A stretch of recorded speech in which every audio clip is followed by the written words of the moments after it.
সারা বিশ্বে ছড়িয়ে থাকা ঢাকা বিশ্ববিদ্যালয়ের মেধাবী শিক্ষার্থীরা শুধু দেশ নয়, দেশের বাইরেও তাদের মেধা ছড়িয়ে দিচ্ছে বলে জানিয়েছেন ঢাকা বিশ্ববিদ্যালয়ের উপাচার্য অধ্যাপক ডক্টর নিয়াজ আহমদ খান। সকালে ঢাকা বিশ্ববিদ্যালয় কেন্দ্রীয় খেলার মাঠে আয়োজিত গণিত অ্যালামনাই অ্যাসোসিয়েশনের 14তম বার্ষিক সাধারণ সভা ও পুনর্মিলনী অনুষ্ঠানে একথা বলেন তিনি। এ সময় নবীন প্রবীণের সমন্বয়ে দেশ ও জাতিকে এগিয়ে নিতে এই বিভাগের প্রাক্তন শিক্ষার্থীরা ভূমিকা রাখবে বলেও আশা প্রকাশ করেন উপাচার্য।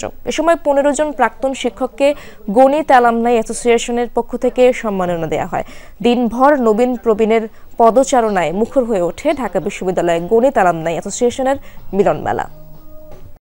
শক্তিশালী অ্যাসোসিয়েশন থাকলে আমাদেরও কিছু লিঙ্ক আছে, আমরা তাদের সাথে যোগাযোগ করিয়ে দিতে পারবো। আন্তর্জাতিকভাবেও অনেকে সাহায্য করতে চান।